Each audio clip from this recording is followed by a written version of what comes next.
January 3rd, 2016. Solemnity of the Epiphany of the Lord. A reading from the book of the prophet Isaiah. Rise up in splendor, Jerusalem. Your light has come. The glory of the Lord shines upon you. See, darkness covers the earth, and thick clouds cover the peoples. But upon you the Lord shines, and over you appears his glory. Nations shall walk by your light, and kings by your shining radiance. Raise your eyes and look about. They all gather and come to you. Your sons come from afar, and your daughters in the arms of their nurses. Then you shall be radiant at what you see. Your heart shall throb and overflow. For the riches of the sea shall be emptied out before you. The wealth of nations shall be brought to you. Caravans of camels shall fill you. Dromedaries from Midian and Ephah. All from Sheba shall come, bearing gold and frankincense, and proclaiming the praises of the Lord. The word of the Lord.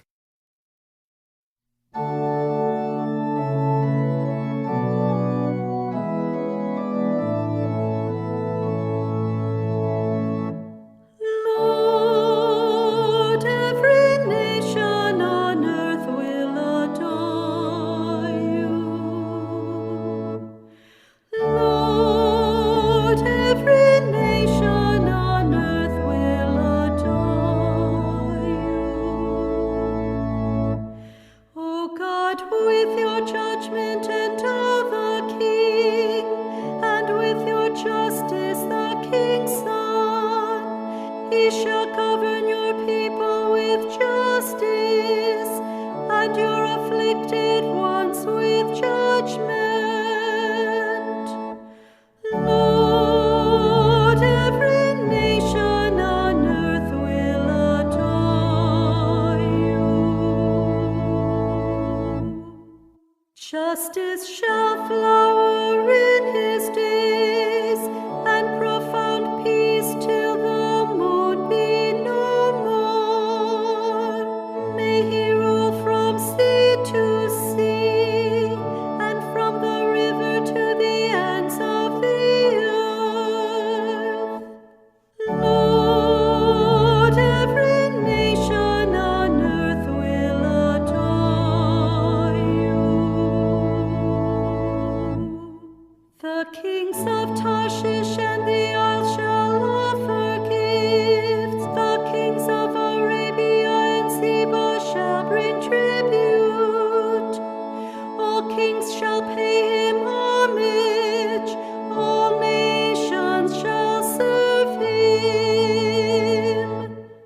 Lord, every nation on earth will adore you.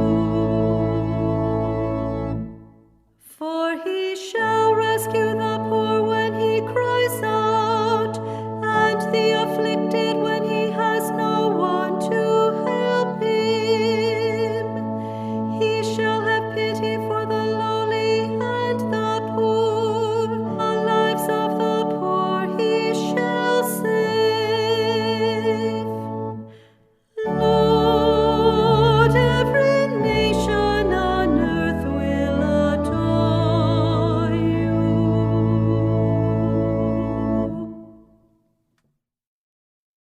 A reading from the letter of St. Paul to the Ephesians.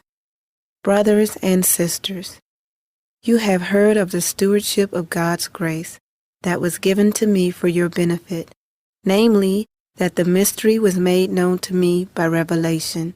It was not made known to people in other generations, as it has now been revealed to his holy apostles and prophets by the Spirit, that the Gentiles are co-heirs, members of the same body, and co-partners in the promise in Christ Jesus through the gospel. The word of the Lord. A reading from the Holy Gospel according to Matthew. When Jesus was born in Bethlehem of Judea, in the days of King Herod, behold, Magi from the east arrived in Jerusalem, saying, Where is the newborn King of the Jews? We saw his star at its rising, and have come to do him homage. When King Herod heard this, he was greatly troubled, and all Jerusalem with him. Assembling all the chief priests and the scribes of the people, he inquired of them where the Christ was to be born. They said to him, "In Bethlehem of Judea, for thus it has been written through the prophet, And you, Bethlehem, land of Judah, are by no means least among the rulers of Judah, since from you shall come a ruler who is to shepherd my people Israel." Then Herod called the Magi secretly and ascertained from them the time of the star's appearance. He sent them to Bethlehem and said, "Go and search diligently for the child. When you have found him, bring me word, that I too may go and do him homage." After their audience with the king, they set out. And behold, the star that they had seen at its rising preceded them, until it came and stopped over the place where the child was. They were overjoyed at seeing the star, and on entering the house, they saw the child with Mary his mother. They prostrated themselves and did him homage. Then they opened their treasures and offered him gifts of gold, frankincense, and myrrh. And having been warned in a dream not to return to Herod, they departed for their country by another way. The Gospel